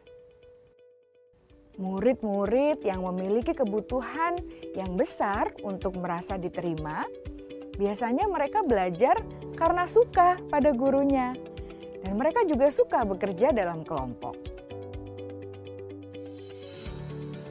Kebutuhan yang ketiga adalah kebutuhan akan kebebasan atau kebutuhan membuat pilihan. Murid harus diberi kesempatan untuk membuat pilihan dan bertanggung jawab atas pilihan yang mereka telah ambil. Memberi mereka kebebasan bukan berarti membiarkan mereka melakukan apa saja yang mereka mau, melainkan lebih memberi mereka kesempatan untuk membuat pilihan, menyuarakan pendapat mereka dengan percaya diri, dan memberi mereka kesempatan untuk mencoba hal-hal yang baru. Pembelajaran dengan metode yang beragam dan menarik juga akan memenuhi kebutuhan murid tentang kebebasan ini. Pembelajaran berdiferensiasi di mana guru menyediakan beberapa jenis tugas yang bisa dipilih oleh murid sesuai minat mereka, sangat baik untuk mengembangkan murid menjadi lebih mandiri dan memiliki motivasi internal. Karena kebutuhan akan kebebasan pada dasarnya adalah kebutuhan untuk mandiri, memiliki otonomi, memiliki pilihan, dan mampu mengendalikan arah hidupnya sendiri.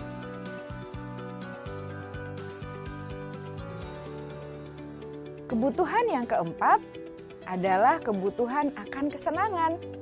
Bayangkan Bapak Ibu, hidup tanpa rasa senang. Betapa menyedihkannya. Glasser menghubungkan kebutuhan akan kesenangan dengan belajar. Jangan sepelekan kebutuhan murid untuk merasa senang di kelas. Sebagai guru, jangan ragu-ragu untuk dengan sengaja memasukkan kegiatan yang menyenangkan dalam kelas. Murid-murid dengan kebutuhan dasar kesenangan yang tinggi ingin menikmati apa yang mereka lakukan. Mereka juga konsentrasi tinggi saat mengerjakan hal-hal yang disenangi.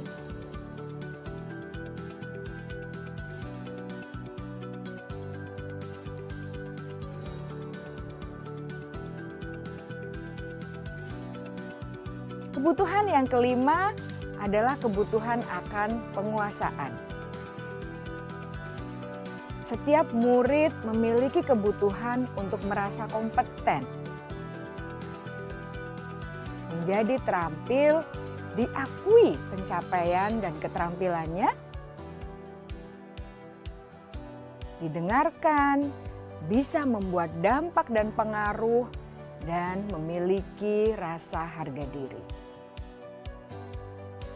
Mereka sebaiknya diberi kesempatan untuk membuat keputusan tentang hal-hal yang penting dalam hidupnya dan tidak merasa dikontrol oleh sistem sekolah.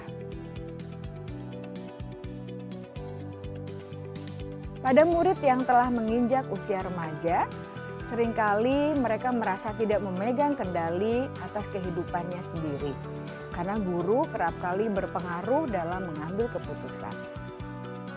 Murid-murid yang memiliki kebutuhan dasar akan penguasaan yang tinggi biasanya selalu ingin menjadi pemimpin. Mereka juga suka mengamati sebelum mencoba hal-hal yang baru.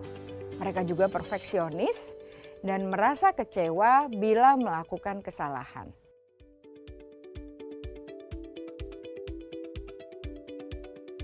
Ibu dan Bapak guru sangatlah penting bagi kita untuk mengetahui kebutuhan dasar murid-murid, agar kita memahami alasan di balik sikap dan tingkah laku mereka. Bila murid berperilaku buruk atau melanggar peraturan, sehingga tindakannya tidak sesuai dengan nilai-nilai kebajikan, maka guru harus mencari tahu alasan yang mendasari tindakan tersebut. dan kebutuhan apa yang belum terpenuhi. Melalui percakapan dengan guru dalam pendekatan disiplin positif, murid dapat diajak untuk bersikap reflektif dalam mengenali kebutuhan-kebutuhan yang berusaha mereka penuhi dan mendasari tindakan mereka. Jika guru mengabaikan perilaku buruk murid-murid, maka perilaku tersebut akan berpengaruh pada suasana kelas yang kurang kondusif dan akan berpengaruh pada tujuan dari pendidikan itu sendiri. Ibu, Bapak guru hebat, mari kita menjadi guru yang lebih baik dengan memahami kebutuhan dasar murid-murid kita dan senantiasa membimbing mereka untuk menjadi pribadi yang berdaya, seimbang, dan bahagia. Salam dan bahagia, Ibu dan Bapak guru hebat. Baiklah Bapak Ibu, itulah tadi penjelasan mengenai 5 kebutuhan dasar manusia. Dapat disimak tadi dalam video bahwa beliau berkata murid itu masing-masingnya itu punya keunikan. Ya, makanya ini yang menjadi tantangan bagi kita semua, khususnya bagi saya Bapak Ibu ya. Kadang kita ketika siswa melakukan kesalahan, kita langsung tiba-tiba marah, kita langsung tiba-tiba menghukum tanpa tahu alasannya. Nah, dalam pembelajaran ini untuk menimbulkan budaya positif memang seharusnya kita mencari tahu dulu apa penyebabnya siswa tersebut melakukan suatu kesalahan. Nah, disinilah posisi kontrol kita sebagai guru Bapak Ibu. Jadi posisi kontrol guru itu ada 5, yaitu tipe penghukum, pembuat merasa bersalah, tipe sebagai teman, sebagai pemantau, ataupun sebagai manajer gitu. Kalau tipe penghukum biasanya kita menggunakan fisik atau verbal, dan biasanya kita menggunakan nada tinggi Bapak Ibu. Kemudian yang kedua, membuat merasa bersalah. Nah, di sini kita kadang malah menggunakan nada yang lembut, tapi seperti misalkan ibu kecewa loh nak sama kamu. Nah, dengan kata-kata kita itu bisa membuat siswa justru merasa tidak nyaman atau merasa bersalah. Yang ketiga itu adalah teman. Jadi kita menganggap siswa itu sebagai teman. Ketika siswa melakukan kesalahan, kita ajak bicara. Tetapi dampak negatifnya adalah nanti ketika siswa tersebut membutuhkan bantuan kita tidak mau membantu, dia akan kecewa. Yang keempat adalah tipe pemantau. Di sini biasanya tipe pemantau itu kita hanya mengawasi Bapak Ibu. Mungkin kita memiliki catatan-catatan kecil. Nanti kalau memang anak itu sudah keterlaluan, baru kita akan tegur. Yang terakhir adalah posisi manajer. Posisi kita sebagai guru yaitu membimbing murid untuk bertanggung jawab atas kesalahan yang telah mereka lakukan. Di sini bisa dilihat ada contoh. Jadi perilaku kontrol yang dianggap negatif itu menurut budaya positif yang saya pelajari adalah di penghukum dan juga pembuat orang merasa bersalah. Jadi misalkan guru berbuat menghardik atau menunjuk-nunjuk, menyakiti, menyindir. Nah, itu untuk tipe penghukum. Guru berkata kalau kamu tidak melakukan maka saya akan seperti ini. Nah, hasilnya siswa akan memberontak atau mendendam atau menyalahkan orang lain. Nah, ketika pembuat merasa bersalah, misalkan, nak, kamu itu sudah mengecewakan bapak loh, kamu sudah mengecewakan ibu. Nah, di situ akan muncul bahwa siswa itu menyembunyikan kesalahannya atau siswa itu menyangkal dengan berbohong. Nah, untuk perilaku kontrol positif yang pertama yaitu teman. Kita menganggap teman siswanya. Misalkan ya sudah, nanti bapak ibu bantu bereskan ya masalahnya. Nah, nanti di situ sisi negatifnya adalah siswa timbul ketergantungan kalau kita memperlakukan siswa seperti itu. Berikutnya pemantau. Pertanyaannya misalkan apa konsekuensi atau sanksinya kalau kamu melakukan hal tersebut. Nah, siswa tersebut akan menyesuaikan. Kalau diawasi sama guru, kelihatan tuh ada bapak ibu guru mengawasi, dia akan baik. Tetapi kita tidak tahu ketika tidak diawasi. Nah, yang terakhir adalah diri, yaitu manajer, mengajukan beberapa pertanyaan. Jadi bapak ibu misalkan ketika siswa melakukan kesalahan, kita bertanya terlebih dahulu, apa yang kita yakini, apa yang kamu yakini mengenai hal tersebut. Kemudian kalau bisa diperbaiki, apa yang mungkin bisa kamu lakukan untuk memperbaiki atau untuk bertanggung jawab, sehingga di situ kita dapat menguatkan watak atau karakter dari siswa kita. Nah, untuk menyelesaikan suatu masalah, ada yang namanya segitiga restitusi. Segitiga restitusi itu ada 3 tahap, yaitu menstabilkan identitas, validasi tindakan yang salah, dan menanyakan keyakinan. Di sini kemarin saya sempat membuat video praktik tentang penyelesaian masalah dengan menggunakan segitiga restitusi.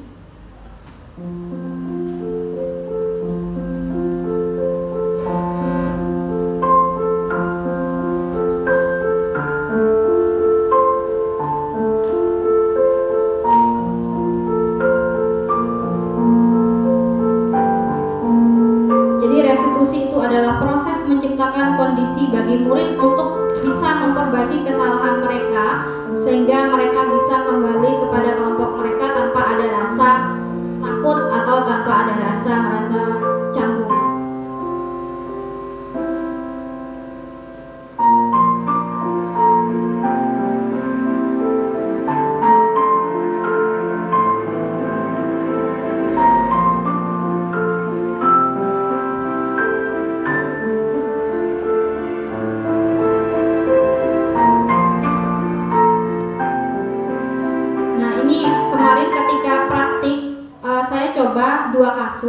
Kasus yang pertama itu setiap pagi guru dan siswa OSIS menyambut siswa yang baru datang ke sekolah di gerbang. Kemudian secara rutin diperiksa rambut, kuku, dan atribut. Di hari itu ternyata siswa yang bernama Juliani memakai sepatu selain warna hitam. Jadi ini suatu bentuk praktek dalam penyelesaian masalah menggunakan segitiga restitusi.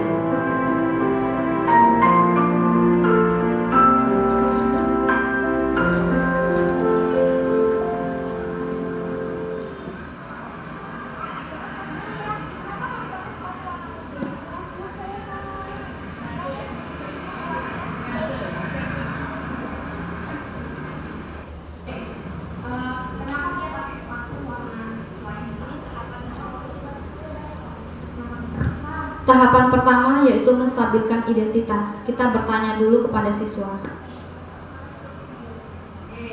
Dia tahu ya, dia itu kan melakukan kesalahan. Setiap orang itu memang pasti melakukan kesalahan, termasuk juga. Saat ini dia sedang melakukan kesalahan, yaitu memakai sepatu selain warna hitam. Ya.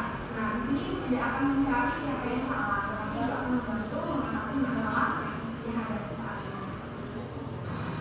Sekarang cerita dulu deh, kenapa sekolah-sekolah sepatunya tidak dimasukkan ke dalam. Ini tahap yang kedua.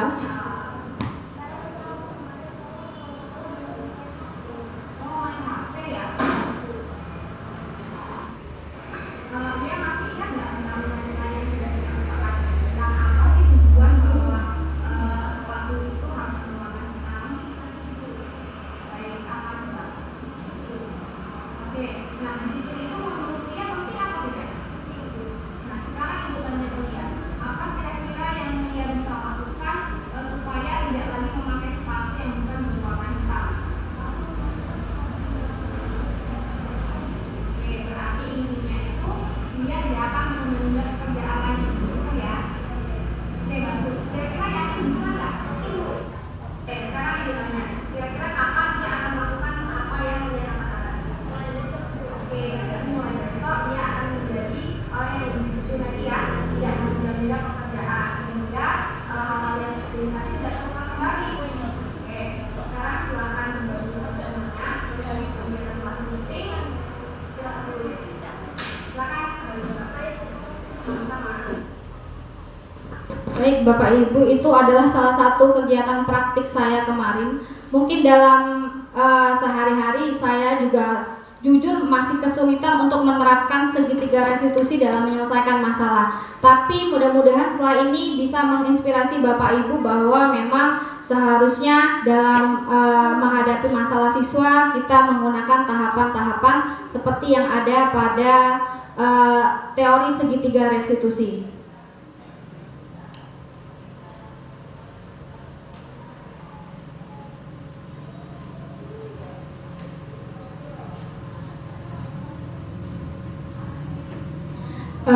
pendidikan Bapak Ibu, bisa jadi dalam praktik penerapan disiplin sehari-hari, kita akan kembali ke posisi teman atau pemantau. Memang masih sangat sulit Bapak Ibu, karena murid yang ditangani itu pun mungkin belum siap untuk diajak berdiskusi atau diundang melakukan restitusi. Namun perlu disadari bahwa tujuan akhir dari 5 posisi kontrol seorang guru adalah pencapaian posisi manajer, di mana di posisi inilah murid dapat menjadi pribadi yang mandiri, merdeka dan bertanggung jawab segala sikap yang pada akhirnya dapat lingkungan yang positif, nyaman dan aman gitu.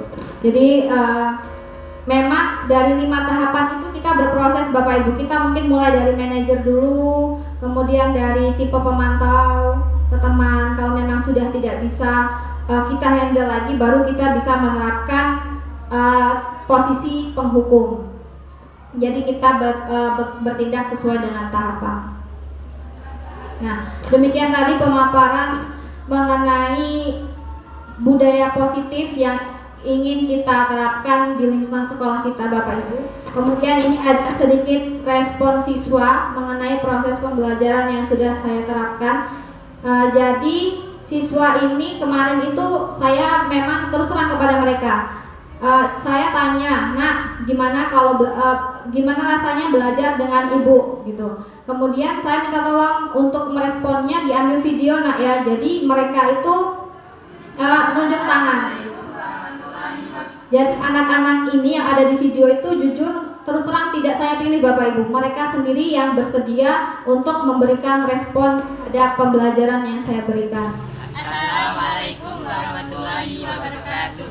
Kami di sini akan menyampaikan perasaan kami ketika belajar dengan Bundari. Menurut saya ketika belajar Bundari yaitu sangat asik, nyaman dan seru karena dikelilingi dengan ice breaking, sehingga siswa-siswa di kelas tidak bosan dan tidak mengantuk. Terkadang Bundari menyuruh kami untuk membuat kelompok untuk berinteraksi dan berdiskusi untuk menjawab pertanyaan yang sudah diberikan oleh Bundari. Dan juga Bundari selalu memutarkan video-video motivasi agar kita ingat bahwa menuntut ilmu itu sangat penting. Kadang-kadang Bundari juga melakukan inovasi-inovasi agar kami tidak mengantuk dan membosankan dalam belajar dan kami tetap semangat dalam belajar. Sebelum mulai pelajaran, Bundari selalu memberikan kesempatan untuk membaca buku sehingga kita dapat bertukar cerita. Harapan kami yaitu semoga Bundari bisa lebih baik dalam mengajar dan memberikan inovasi-inovasi yang lebih banyak lagi. Mungkin itu saja yang dapat kami sampaikan dari perasaan-perasaan kami untuk dalam belajar dengan Bundari. Kami akhiri. Wassalamualaikum warahmatullahi wabarakatuh. Tadi contoh tentang respon siswa Bapak Ibu. Jadi mungkin setelah ini Bapak Ibu bisa memberikan mungkin ada hal yang lebih bagus atau lebih yang sudah terbiasa diterapkan oleh Bapak Ibu, mungkin bisa menambah wawasan untuk saya dan juga Bapak Ibu guru lain. Nanti ada kesempatan untuk berpendapat. Nah, untuk refleksi, jadi setelah mempelajari modul ini semakin banyak ilmu yang saya dapatkan. Jadi ada 3 modul Bapak Ibu. Sekarang yang sudah dilaksanakan adalah 1 modul, kemudian baru saja kemarin dimulai lagi modul yang kedua. Tentunya dengan teori-teori ini cukup merasa tertantang Bapak Ibu. Dimulai dari filosofi KHD sampai pada teori-teori yang ada di budaya positif itu, saya merasa bahwa ternyata selama ini kita masih kurang memahami siswa. Khususnya saya gitu, saya masih kurang memahami siswa, masih kurang mendalami individu siswa tersebut gitu. Kemudian untuk implementasinya ke depan sebagai tindak lanjut setelah mempelajari modul ini, saya mungkin akan diri melakukan kebiasaan-kebiasaan positif yang nantinya dapat saya tularkan atau bisa bekerja sama dengan Bapak Ibu guru untuk melaksanakan proses-proses tadi terhadap murid-murid kita. Kemudian saya akan berusaha menggunakan posisi control manager dengan teori segitiga restitusi. Mungkin saja nanti justru Bapak Ibu yang lebih baik dalam menerapkan segitiga restitusi untuk menyelesaikan masalah, karena jujur saya juga masih belum bisa melakukan hal tersebut. Nanti ketika kita sudah berhasil menggunakan teori segitiga restitusi untuk menyelesaikan masalah, maka siswa pun akan tergiring untuk bertanggung jawab atas apa yang telah dilakukannya. Baik, terima kasih. Demikian tadi pemaparan dari saya mengenai budaya positif modul 1.4. Saya persilakan kepada Bapak Ibu yang ingin berpendapat atau berdiskusi mengenai budaya positif, atau mungkin punya saran-saran untuk saya dan juga mungkin bisa bermanfaat untuk Bapak Ibu guru yang lain.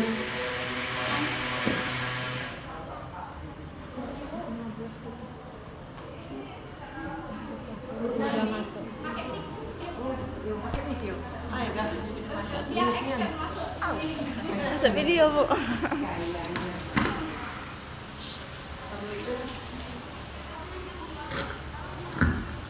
Assalamualaikum warahmatullahi wabarakatuh. Waalaikumsalam warahmatullahi wabarakatuh. Terima kasih Bu Dari sudah memberi kesempatan kepada saya.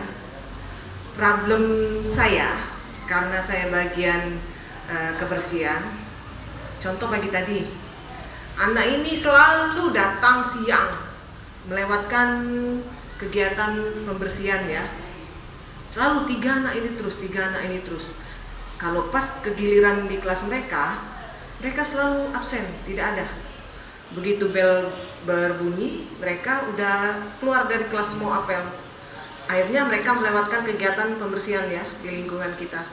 Nah, solusi ini memang agak seperti yang Bu Dari bilang tadi, penghukum ya. Berarti salah satu saya tadi melakukan tindakan sebagai penghukum, memberikan panis ya kepada mereka dengan membersihkan tiang tadi. Nah, itu kan salah satu hukuman bagi mereka yang sudah melewati aturan yang sudah ini ya, yang sudah ditetapkan kita. Nah, apakah itu termasuk ya? Itu kan termasuk ya, Bu Dari ya. Kalau kita lemah misalkan ya, dengan keadaan siswa ini ngulang lagi. Mau yang seperti Bu Dari bilang, kita sebagai manajemen yang terakhirnya, manajer yang terakhirnya itu kayaknya bagi sekolah ini, terutama saya mau mendisiplinkan siswa itu agak berat ya. Ada juga kayak minggu kemarin hujan itu kami bilang sama Bu Maya berdua, Bu, jangan disuruh mereka nyapu ya, karena hari hujan nanti dia demam. Tanpa kami sadari, kami datang ke sekolah, mereka udah pegang sapu. Nah, di sini ada sebagian anak sudah melewati yang fase tadi. Ada juga yang tidak bisa kita luruskan. Nah, ini kendala bagi kami, Bu. Gimana solusinya? Sebenarnya itu juga tidak untuk saya, Bu ya, gitu. Jadi memang seperti yang saya sampaikan tadi, untuk teori posisi kontrol guru tadi itu memang kita lakukan bertahap, Bu. Ada siswa yang kita menggunakan teori manajer sekali saja dia sudah kedepannya sudah baik gitu. Ada siswa yang sudah kita lakukan manajer masih belum berubah, kita lakukan posisi pemantau masih belum, sampai kita lakukan sebagai pembuat merasa bersalah, misalkan kita, nak kamu tuh ya buat ibu capek, kamu buat ibu kecewa, ternyata masih belum berubah. Ya mungkin dengan terpaksa kita melakukan teori penghukum, Bu. Jadi bukan tidak boleh, Bu, menggunakan teori penghukum itu bukan tidak boleh, tetapi kita bertahap gitu. Kalau memang anak itu sudah sulit sekali untuk kita hadapi, memang saya tahu yang dimaksud anak-anak tadi siapa. Memang anak-anak itu di kelas pun sulit untuk dikendalikan. Kalau memang tidak bisa menggunakan posisi manajer, ya kita bertahap ke pemantau. Kalau tapi masih tetap tidak bisa, baru kita menggunakan teori penghukum. Jadi maksud saya ini tuh bertahap. Kalau ada juga siswa lain kan, Bu, mungkin yang melakukan kesalahan, kita pakai teori manajer saja atau kita pakai teori pemantau, itu mereka sudah kedepannya sudah lebih baik gitu. Tetapi untuk siswa-siswa tertentu mungkin memang harus dengan menggunakan teori penghukum. Kemudian poin yang kedua, Bu Rita tadi, ternyata ada juga siswa yang punya inisiatif gitu. Nah, siswa yang inisiatif tersebut yang memang harus kita juga perhatikan, harus kita semangati gitu. Kalau siswa yang aktif seperti itu, supaya nanti siswa yang aktif itu bisa menularkannya kepada teman-teman yang lain gitu. Tadi juga saya lihat kok yang tadi piket kelas 82 Bu ya. Itu kelas 82 yang perempuan itu biasanya yang piket kantor itu hanya nyapu kantor, tapi yang tadi mereka nyapu semua lobinya, disapu ruang TU-nya, sampai disapu juga ruang wakilnya tadi. Malah mereka mau izin Bu, ruang kepala sekolah disapu nggak usah kalau tidak diminta. Saya sampaikan begitu. Jadi memang kesadaran anak kita beda-beda. Itulah tadi yang saya bilang bahwa ini tantangan bagi saya dan juga bagi Bapak Ibu gitu. Itu saja Bu Rita. Yang lain, Bu Yosi silakan. Saya di sini saja. Di situ kamu.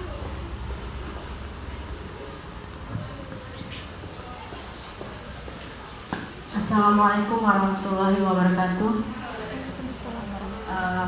Terus terang apa yang sudah disampaikan pada Ibu Dari ini sangat menurut saya sangat bagus sekali. Budaya positif. Nah, budaya positif ini sebenarnya di lingkungan sekolah kita itu sudah kita terapkan, tetapi mungkin belum maksimal. Nah, kendalanya untuk belum maksimal ini tertuju pada guru kita sebagai guru di sekolah ini, sebagai pembimbing, sebagai memberikan pengarahan kepada siswa.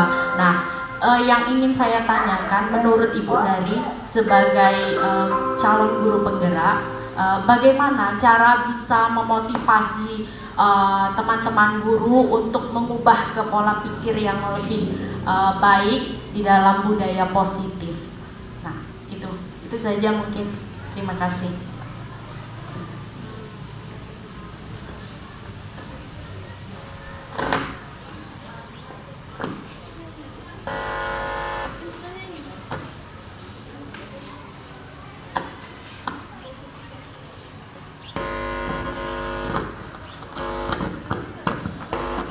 Baik, terima kasih kepada Bu Yosi. Jadi bagaimana cara mengubah pola pikir Bapak Ibu guru tentang budaya positif ya.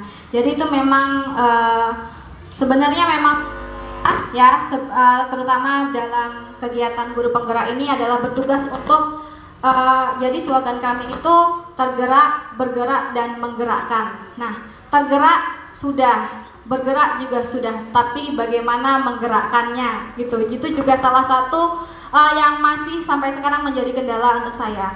Jadi kalau dari saya yang sudah sempat Bu, jadi misalkan ketika kita memulai kegiatan pembiasaan budaya positif, misalkan dengan kegiatan rohis, mungkin pertama kan untuk membuat suatu kegiatan saya selalu minta pendapat Bapak Ibu guru sebelum disampaikan dengan kepala sekolah. Nah, nanti setelah disampaikan kepada Bapak Ibu guru, kemudian ke kepala sekolah, baru kegiatan itu dapat dilaksanakan. Nah, kegiatan tersebut mungkin di awal kan, misalkan contohnya kegiatan di pertemuan pertama itu kan yang saya masih coba menertibkan anak dan lain sebagainya, ayah dan sebagainya. Nah, kemudian besok-besoknya, minggu-minggu berikutnya ternyata Bapak Ibu guru lain juga ikut serta ikut antusias. Misalkan seperti Bu Rita juga seperti itu, Bu Yosi, Bu Dwi dan Ibu guru lain. Tadi pagi juga saya lihat Bu Ros juga bersedia. Jadi itu menurut saya adalah salah satu budaya positif yang sudah mulai ada dalam jiwa Bapak Ibu guru gitu. Kemudian untuk yang kegiatan berliterasi ini, nah kemarin tuh jujur Bu, kan saya sudah diskusi sama Bu Yosi, sama kepala sekolah, cuman untuk memulainya memang saya kemarin tuh masih agak ragu gitu. Makanya saya memutuskan untuk kemarin memulai dulu sendiri. Nah, dengan harapan nanti siapa tahu kita bikin program Bu. Mungkin program tidak harus setiap masuk pelajaran Bu ya, bisa saja di program jam pelajaran pagi itu kita membaca berapa, 10 menit atau sampai 15 menit. Kemudian besoknya tidak hanya membaca, mungkin dengan ide Bu Yosi kemarin membaca surat-surat pendek. Nah, seperti itu. Itu kan nanti dari kita yang menggerakkan, insya Allah nanti Bapak Ibu guru lain akan ikut dan juga termotivasi untuk melakukan pembiasaan yang menimbulkan budaya positif gitu. Itu saja dari saya Bu Yosi.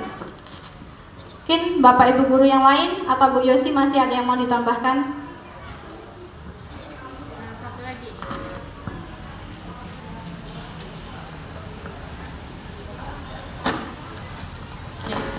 dalam paparan Ibu dari tadi mengenai peran guru penggerak. Di dalam peran guru penggerak ini salah satunya di sini saya dengarkan ada menjadi coach bagi guru lain. Nah, menjadi coach bagi guru lain. Kalau setahu saya coach itu adalah pembenaran ya atau pelatihan. Coach itu pelatihan. Pelatihan ya. Nah, bagaimana cara Ibu untuk melatih kami di sekolah ini supaya lebih baik, kemudian sesuai dengan budaya positif?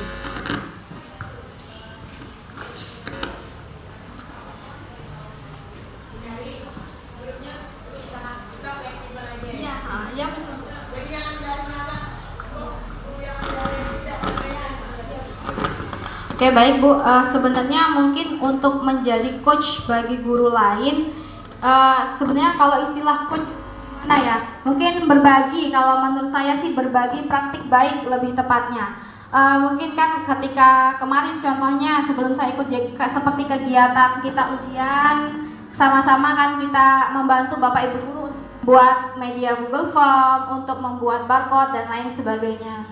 Kemudian kemarin juga saya sempat masuk ke kelasnya Bu Anita, itu kan untuk sekedar sharing saja gitu, memberikan saran bagaimana proses pembelajaran yang mungkin lebih baik atau lebih berinovasi, dengan niatan ya bukan seolah-olah saya yang lebih baik gitu, tidak, cuman hanya memberikan saran. Nah, target saya tuh nanti juga seperti itu Bapak Ibu, jadi kita saling berdiskusi, misalkan dimulai dari pembelajaran kita seperti apa. Makanya sebenarnya kesempatan seperti ini sangat baik sekali untuk kita semua mungkin dapat memberikan saran atau dapat memberikan masukan kepada Bapak Ibu guru lain terkait dengan proses pembelajaran. Itu saja Pak.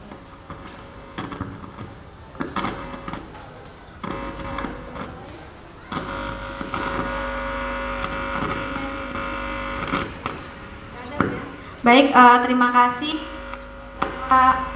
Ada lagi yang ingin menambahkan? Saya sangat mengucapkan terima kasih kepada Bapak Ibu yang berkenan untuk mengikuti kegiatan diseminasi budaya positif pada hari ini.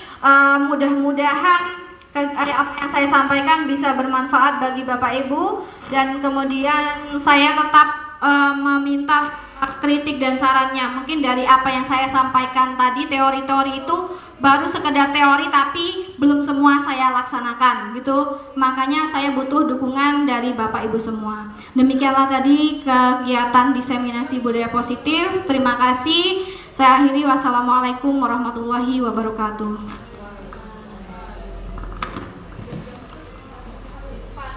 Rangkaian demi rangkaian telah kita lalui bersama. Marilah kita tutup seminar pada pagi hari ini dengan melafazkan alhamdulillah. Alhamdulillah. Alhamdulillah. Alhamdulillahirabbil alamin. Alhamdulillah. Alhamdulillahirabbil alamin.